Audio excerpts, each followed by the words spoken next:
Voters aren't the only ones checking out political ads. A complaint filed with the state will have the Campaign Spending Commission taking a closer look to see if any election rules have been broken.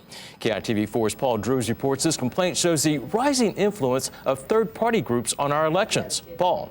Well, Rick, this complaint alleges some of the attack ads we've seen are more than just negative campaigning, but instead a coordinated effort between one candidate and a third party with very deep pockets willing to pay to influence the election. I'm Brian Schatz, and I approve this message. Along with ads paid for and endorsed by local candidates, there are also other spots run by non-candidate political action committees, known as PACs.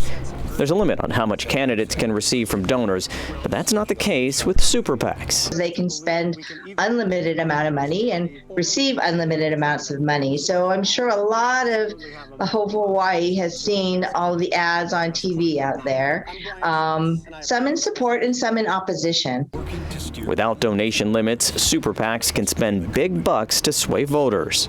Especially with PACs and super PACs that can play in our elections, we need to know who is trying to influence how people get elected, who is trying to influence what ballot initiatives get passed. That is so important. We do know much of the money for the super PAC, Be the Change, comes from the Hawaii Carpenters Market Recovery Program Fund. It's been one of the biggest spenders, forking out nearly $4 million in ads in support of a variety of candidates, including Ikaika Anderson for lieutenant governor. It's also spending some of that money to attack his opponent, Sylvia Luke. The candidate that they're supporting has raised a little over $200,000, but they're spending 10 times that to support this candidate and against my candidacy is very disturbing because it's one super PAC, one Carpenters Union super PAC, which is self-financing basically one of my opponents.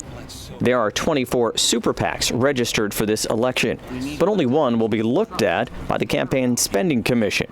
A complaint was filed against Victory Calls. It has targeted attack ads against Josh Green, who is running for governor, which it is allowed to do as a super PAC. But the complaint alleges the effort is a coordinated one, as some of the largest donors to the super PAC have also donated to Vicky Cayetano's campaign, and she is also running for governor. When asked about the allegations, Cayetano's communication director told me the Vicky Cayetano for Governor campaign is not a party to the complaint and therefore has no comment. Now, if the commission finds there is coordination, it could cost the candidate, as those ads would be considered contributions and likely over the contribution limits. But that decision may not come until after the primary election. Paul Drews, KITV4 Island News.